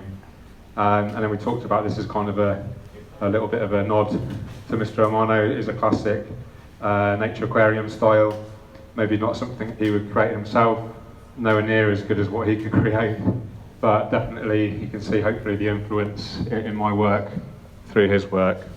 And then we went into the actual details of the aquascaping. So we talked about the rocks while we're using this stone here. We talked about the triangular composition and how that's important for visitors. So when they come in, they actually get a nice view of this aquarium straight away, and it's starting off low down here and then working its way up here. And then we talked about if you're aquascaping at home, have a think about the aquascape itself in terms of viewing it in the long term when you're at home, sitting on your sofa or in your kitchen or wherever you have your aquascape. So we positioned the rocks. We talked about tension and harmony with positioning the rocks and the strata. And then we selected rocks that looked, and we positioned the rocks so they kind of looked natural and didn't compete with each other too much. And then we selected our cosmetic sand, which is Mekong sand from ADA. And then we actually used some of the larger grained sand as well to help create this extra texture, which looks really natural. And then we went through the ADA substrate system. Here's a minute. The red colander. Yeah, we'll talk about that in a minute. Yeah. That deserves its own special mention. And then we talked about the ADA substrate system. We use special Power Sand Special, which already contains nutrients and bacteria, which have a symbiotic relationship. And we talked about the importance of the bacteria. It helps break down excess nutrients, helps make those nutrients available to the plant roots. And then we added some clear super, some Bacter 100 and Tourmaline BC, and we talked about what they do. And then on top of the Power Sand, we added our ADA Aquasoil Amazonia Light, and we talked about the potential advantages of that over the regular Amazonia, so a bit lower in ammonia, a nicer colour potentially, like a lighter brown colour. And we used the normal type, and then we topped that off with a powder type, which is ideal for smaller plant roots, although you can use it with bigger plants as well, no problem. And then we added our wood. I keep forgetting the name of it. Talava wood. Beautiful wood. It will try to float, so I'm a little bit worried about filling up. We'll keep an eye on it, and if it does try to float, we'll just stick a big stone on top. And then we went through the planting. So really easy plants. We've used 3 or 4 species of Cryptocorini. We've used Albida Brown, Willisii, Undulata Broadleaf, and Wenditii Green. We used some Bucophalandra Red, which is a new plant from Tropica. We talked about Bucophalandra in more detail in terms of sustainability and making sure you buy your Bucophalandra from a recognised supplier. And then we added our Rotala Green to the right here. We talked about stem plants and how we should plant in front of a stem plant to help create this transition. We used Limnophila hyperoides in the centre back there. That's going to add a nice dash of red around here. And then finally we added our Rheophyte plants, the Bulbitis, and finally the narrow leaf. So all relatively easy plants, shouldn't have any problem growing them whatsoever. Fairly low maintenance layout as well. So hopefully the staff will be able to look after it, no problem. I'm sure they will. Be nice to see some updates on Facebook, etc. And then we talked about finally making sure we don't let the microsorum dry out. And then probably the most important part of the whole aquascaping process is obviously the red colander.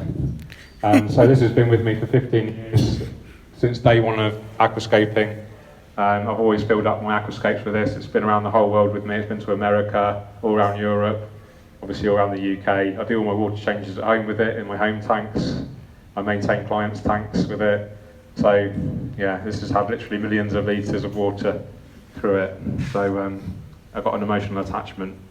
And that's why I've got a t-shirt dedicated to the red colander. So there we go. Okay, we're ready for water. Do we have a water supply that's relatively easy to set up? Do we know? Thank you. George, maybe we can wrap up the live stream now. Yeah. Just say a few words how the water will go in. Yes, so if you are watching on the live streams, guys, thanks to my YouTube followers, thanks to Yuri's Facebook followers. Do give us a share. Those on YouTube, if you haven't subscribed to my channel already, please do so, that'd be awesome. And then in any more videos in the comments, just let me know that you found me on this live stream. That'd be really cool to engage with you and find out where you found me. And then thanks to Yuri's for filming, and to all his followers. I'm sure we share followers as well.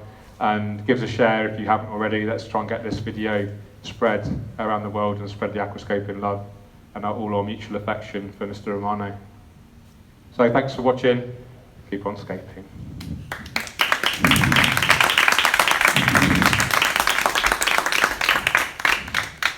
And then make sure you upload it.